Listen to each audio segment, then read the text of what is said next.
ओम नमः शिवाय। शिवजी सदा सहाय। ओम नमः शिवाय। गुरुजी सदा सहाय। 40वां अध्याय। किरात अर्जुन विवाद।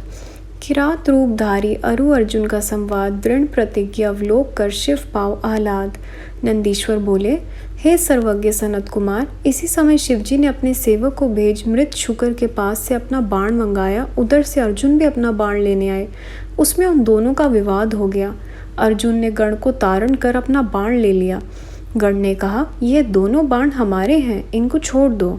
अर्जुन ने शिवजी का स्मरण कर उनकी स्तुति की। गण ने कहा, तू झूठा तपस्वी है, बाण मेरा है, यदि तेरा है तो उसका फल दिखा, मैं पहचान कर लूं।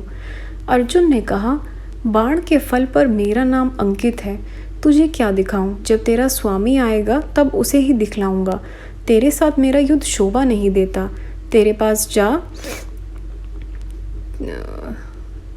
तेरे स्वामी से युद्ध करूंगा। मेरा बल देखना है तो अपने स्वामी के पास जा और जो इच्छा हो वह कर। अर्जुन के ऐसा कहने पर वह भील बहिनी पति किरात रूप शिव के पास गया। अर्जुन का सब कहा हुआ वचन कहा। यह सुन किरातेश्वर प्रसन्न हो जल्दी ही अपनी सेना सहित वहां आ गए। अर्जुन भी किरात की सेना देश धनुष बाण ले उसके सामने पहुंचे। तब अर्जुन को अपने समक्ष आया देखकर किरातेश्वर ने चर द्वारा अर्जुन से यह कहलाया कि, हे तपस्विन, सेना को देखो और बाण लेकर चले जाओ। थोड़े से कार्य के लिए क्यों मारना चाहते हो?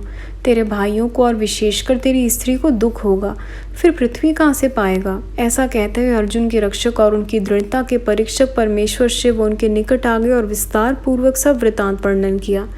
अर्जुन ने उस गण से भिलराज से कहा, लाया कि इसका परिणाम विपरीत होगा। यदि मैं अपने बाण दे दूंगा तो निश्चय ही कुल कलंकी कहलाऊंगा। मेरे भाई भले ही दुखी हो जाएं, पर मैं युद्ध अवश्य ही करूंगा। श्रृंगाल से सिंह भयभीत हुआ नहीं सुना, वंचर से राजा नहीं डरता।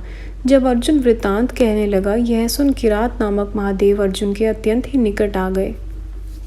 41वां अध्याय। किरातेश्वर महादेव की कथा। किरातेश्वर ने युद्ध में राज परीक्षा कीन, योग्य पात्र लख कर प्रभु अस्त्र पाशुपात दीन। नंदीश्वर बोले, फिर तो उनको आया देख अर्जुन ने शिवजी का स्मरण कर दारुण युद्ध आरंभ कर दिया। गणों सहित उस भील राज ने तीव्र बाणों से अर्जुन को बड़ा पीड़ा दी।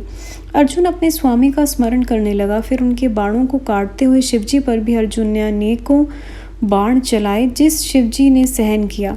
अर्जुन की भयंकर मार से भील राज के गण भयभीत हो भागने लगे। पराक्रमी अर्जुन अपने तीव्र बाण चलाकर शंकर से युद्ध करने लगा, परंतु शंकर जी को अर्जुन पर दया ही आ रही थी। इससे वह और भी उसके निकट चले गए, परंतु अर्जुन उन पर भयंकर प्रहार ही करता रहा। शिवजी पर उसके बाणों का कोई प्रभाव न पड़ा। यह देख भक्त वत्सल लीलाधारी शंकर जी हंसने लगे। फिर तो भक्त के वश उन्होंने अर्जुन को अपना अद्भुत सुंदर रूप दिखाया। अर्जुन को आश्चर्य हुआ, उन्हें अपने पर बड़ी लज्जा आई। उन्होंने कहा, यह तो मेरे प्रभु साक्षात शंकर जी हैं। हाँ, इन त्रिलोकी से मैंने युद्ध क्यों किया? भगवान की बलवती माया यह जो न कर डाले। प्रभु ने अपना रूप छिपाकर मुझसे युद्ध किया। अर्जुन अपनी बुद्धि में ऐसा विचार हाथ जोड़े और शीर झुकाकर शंकर जी को प्रणाम करने लगा। फिर खेद खिन्न हो बोले, हे देवादिदेव शंकर, हे करुणा के सागर सर्वेश, मेरे अपराध को क्षमा कीजिए। हे प्रभु, यह आपने क्या किया? आपने अपने वेश छिपाकर मुझे क्यों छला है? आप जैसे स्वामी से युद्ध करने वाला मुझको धिक्कार है। इस प्रकार का पश्चाताप करते हुए पांडव अर्जुन महाप्रभु शंकर के चरणों में गिर पड़ा। तब अर्जुन को आश्वासन देते हुए शंकर जी बोले, हे पार्थ, तू खेद मत कर, तू मेरा बड़ा भक्त है। यह तो मैंने तेरी परीक्षा ली थी, तू शोक त्याग दे। ऐसा कहते हुए शंकर जी ने अर्जुन को अपने हाथों से उठाकर अपने गणों से यह कह समझाकर उनकी लज्जा छुड़ाई। फिर वीरों में माननीय अर्जुन को प्रसन्न करते हुए भक्त वत्सलेव कल्याणकारी शंकर जी बोले, हे अर्जुन, आज मैं तुझ पर इतना प्रसन्न हूँ कि तेरे इन प्रहारों का भी मैं अपनी पूजा ही मानता हूँ, क्योंकि तुमने अपनी इच्छा से यह अपराध नहीं किया है। इसमें तो मेरी ही प्रेरणा थी, इसलिए जो इच्छा हो वर मांगो। अर्जुन ने कहा, हे प्रभु, मैं आपकी कीर्ति का वर्णन क्या कर सकता हूँ, किंतु मैं इतना ही जानता हूँ कि आप बड़े ही कृपालु हैं। ऐसा कह अर्जुन भक्तिपूर्वक भगवान शंकर की स्तुति करने लगा कि, हे देवादिदेव कैलाशवासी सदा शिवजी, आपको नमस्कार है। हे कपर्दी त्रिनेत्र प्रसन्न रूप और सहस्त्र शरीर वाले प्रभु, आपको नमस्कार है। हे हाथ में डमरू तथा कपालधारी 10 भुजा वाले परमात्मन, आपको नमस्कार है। हे मुंड मालाधारी, आपको नमस्कार है। हे बागंबर ओढ़े हुए हस्ती चरमधारी, अंगों में सर्पधारी और शीर पर गंगा जी का धारण करने वाले, आपको नमस्कार है। हे प्रभु, यह दृष्टिगत होने वाला समस्त आप ही का तेज है। अन्वय भेद से आप ही त्रिलोक में ज्ञान स्वरूप हैं। आपके गणों की संख्या नहीं है, आपके गुणों को वेद भी नहीं गिन सकता।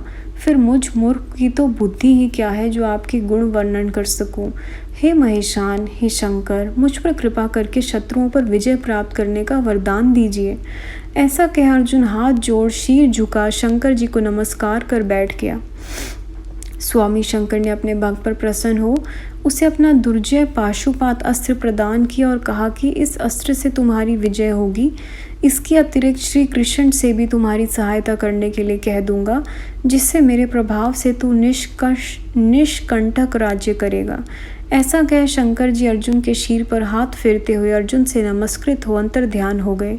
इस प्रकार शंकर जी से पाशुपत प्राप्त कर अर्जुन अपने आश्रम को गया और अपने भाइयों सहित द्रौपदी से मिलकर सुख को प्राप्त हुआ।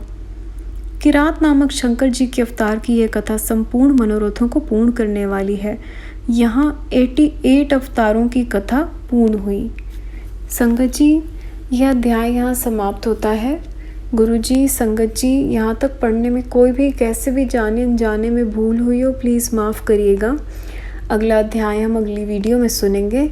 ओम नमः शिवाय। शिव जी सदा सहाय। ओम नमः शिवाय। गुरु जी सदा सहाय। Thank you Guru ji, thank you संगत जी। जय गुरु जी महाराज।